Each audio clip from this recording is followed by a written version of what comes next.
Teman-teman, suku bunga terus-terusan naik. Tetapi kenapa sektor bank justru mendekati all-time high? Kira-kira apa yang menyebabkan ini? Jangan kemana-mana, nonton video ini sampai selesai ya, and stay tuned.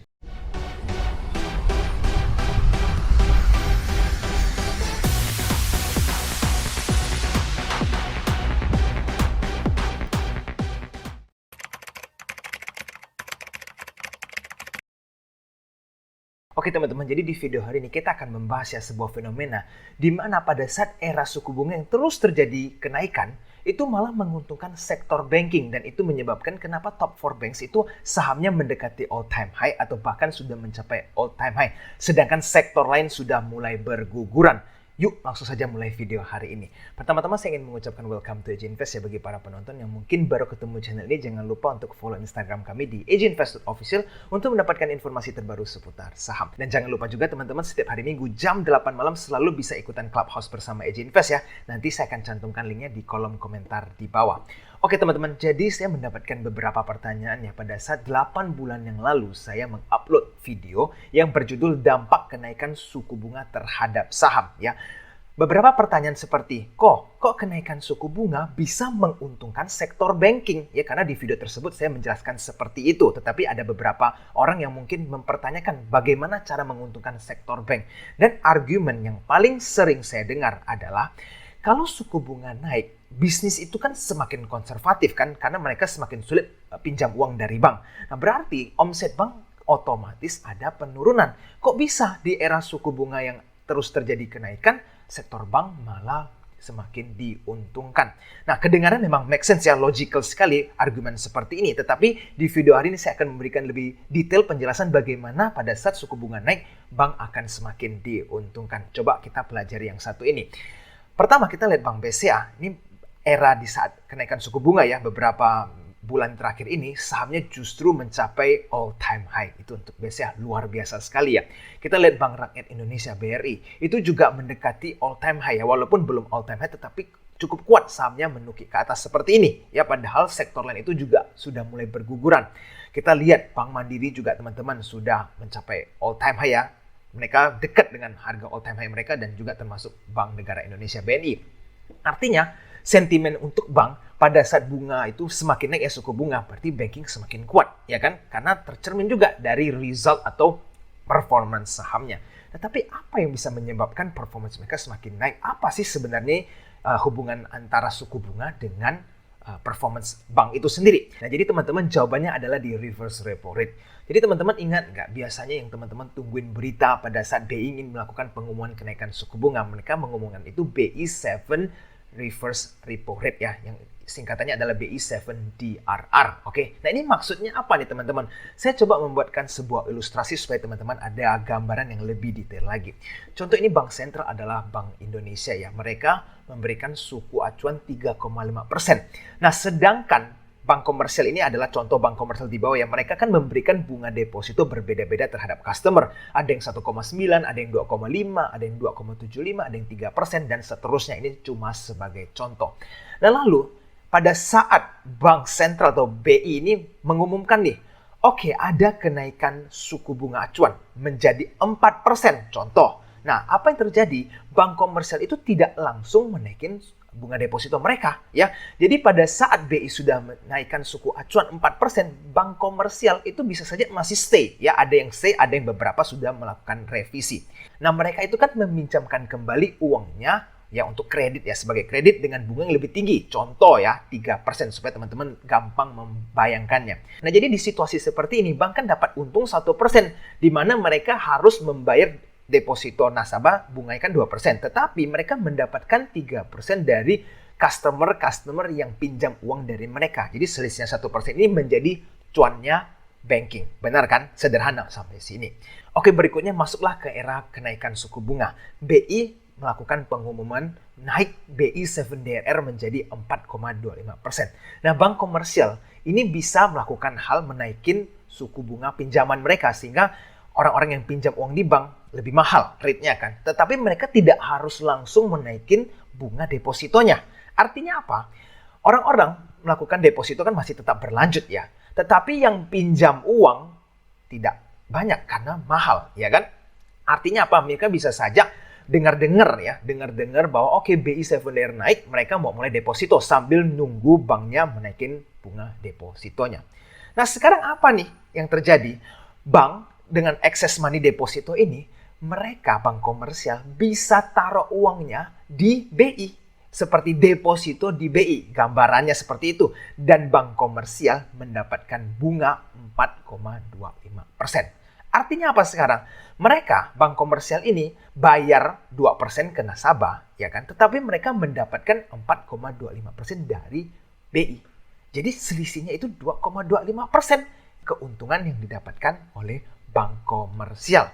Luar biasa kan? Jadi tujuan BI ini sebenarnya menaikin suku bunga untuk mengontrol arus uang di ekonomi, yaitu inflasi ya, kita ngerti ya. Jadi teman-teman harus pahami ini, karena kalau inflasi terlalu tinggi, BI harus naikin suku bunga supaya rem dulu nih perputaran uang di ekonomi ini atau di masyarakat harus diperlambat. Karena kalau tidak inflasi terlalu tinggi. Itu kenapa BI mau menaikin suku bunga, supaya bank bukannya malah asik pinjamin terus, mereka parkirlah di BI supaya inflasi bisa terkontrol. Oke, kira-kira teman-teman mungkin sudah mendapatkan gambarannya ya. Yang dimana sebelumnya teman-teman lihat bank komersial pinjamin kan ke orang-orang customer yang pingin pinjam duit ke bank, itu kan punya resiko. Bisa saja nanti nggak bisa bayar atau gagal bayar. Tapi kalau masukin ke BI, mereka udah dapat bunga yang stabil. Ya kan? Jadi selisih itulah yang menguntungkan sektor bank komersial. Oke teman-teman? Nah jadi teman-teman sekarang sudah paham kan kenapa? Kalau di era menaikkan suku bunga oleh Bank BI atau Central Bank itu bisa menguntungkan bank komersial. Karena mereka itu deposito bisa semakin banyak karena kan teman-teman bisa tahu ya nasabah-nasabah atau orang-orang yang ke bank mau deposito semakin banyak karena dengar bahwa suku bunga acuan naik. Jadi deposito bisa saja naik. Tetapi pada saat BI sudah naik, BI rate-nya mereka ya suku bunga acuan, tetapi di saat deposito belum naik, itulah momen pada saat bank mendapatkan keuntungannya. Oke? Nah, jadi semakin lama durasi di mana deposito itu tidak dinaikin, tetapi BI rate semakin tinggi atau semakin jauh dari deposito rate-nya bank swasta, disitulah margin bank semakin besar. Nah, itu kenapa top 4 banks itu sahamnya bergerak berbanding lurus kan? Pada saat BI rate naik, banking saham-saham justru malah ikutan naik. Nah, jadi teman-teman, saya harap teman-teman setelah mendengar video ini, ke depannya pada saat teman-teman nanti menghadapi era di mana kira-kira mendengarkan bahwa potensi nih masuki era kenaikan suku bunga. Nah, di situ teman-teman bisa fokus ke sektor banking karena itulah yang bisa menguntungkan sektor banking dengan cukup signifikan. Oke, semoga beberapa tahun kemudian, ya kita nggak tahu kapan ya, teman-teman bisa mempersiapkan era seperti ini dan memberatkan porto teman-teman di banking supaya teman-teman bisa memaksimalkan return on investment teman-teman di market. Nah, jadi teman-teman sekarang itu adalah top 4 banks, yaitu bank yang memimpin di blue chip. Sekarang kita coba perhatikan saham-saham banking yang second liner. Ini saya coba sortir menggunakan TradingView dengan kriteria seperti ini, di mana price to free cash flow mereka itu antara 0 sampai 15%, karena saya kepingin tahu nih perusahaan ini mempunyai free cash flow yang cukup baik ya. Dan PE ratio-nya masih di bawah 15 dan price to book value mereka antara 0 sampai 2. Jadi yang masih tergolong cukup murah. Dan ini kita tahu bahwa kita mencoba mencari saham-saham banking yang under value yang dimana tergolong second liner. Oke. Kita bisa lihat ada NISP, Bank Danamon, SDRA, BTP, dan teman-teman bisa lihat sendiri. Listnya ini adalah list saham-saham yang menarik untuk teman-teman perhatikan. Kenapa? Karena mereka masih under value. Nah sekarang teman-teman, PR buat teman-teman melakukan research tambahan ya. Coba lihat dari beberapa list bank yang ada di video ini. Pelajari lebih detail pertumbuhan omset mereka. Kalau misalkan teman-teman ketemu nih omsetnya terus bertumbuh secara konsisten, nah itulah saham yang teman-teman perlu bidik karena sahamnya belum rally dan masih under value. Berarti ini menjadi peluang. Kenapa? Karena top 4 bank saja sudah rally sampai mendekati all time high atau bahkan all time high. Sedangkan masih banyak saham-saham bank second liner yang masih belum rally atau bahkan tertidur. Jadi ini sebuah kesempatan. Dan apalagi fundamentalnya kalau sangat bagus ya teman-teman tidak perlu takut untuk buy and hold for a few years ke depan. Oke? Jadi teman-teman inilah PR buat teman-teman semua. Dan ditambah kalau misalkan teman-teman ketemu nih sentimen-sentimen apakah bank tersebut mempunyai proyek baru nih, itu bisa mendorong sahamnya untuk naik lebih cepat lagi. Nah, untuk pilihan AJ Invest cukup straightforward, yaitu BDMN, di mana teman-teman bisa melihat dari sisi performance mereka cukup spektakuler ya. Teman-teman bisa lihat pertama, equity mereka terus bertambah, dan ini sangat penting. Kenapa? Ini menunjukkan bahwa mereka punya manajemen masih tetap fokus ingin mengembangkan ya, makanya inject terus equity, bukan malah mengurangin equity mereka. Nah, sekarang teman-teman bisa melihat operating profit mereka juga kembali recover ya, dimana COVID waktu itu, sebelum COVID sempat 2 lebih, setelah COVID 2020 itu kan amblasnya luar biasa. Nah, di tahun 2022 ini udah back on track ya, mereka membukukan 2,3 triliun untuk operating profit. Ini fantastis sekali. Dan ditambah lagi nih teman-teman, net profit mereka 1,7 triliun. Dan ini sudah mendekati tahun 2019. Mereka punya performance ya dari sisi income statement. Dan yang menarik adalah di tahun 2019, saham BDMN itu di 4.800. Dan sekarang di tahun 2022, saham mereka hanya di 2.700 pada saat video ini dibuat. Berarti kan ada terjadi undervalue, kesalahan harga. Nah, inilah salah satu contoh yang dinamakan saham undervalue.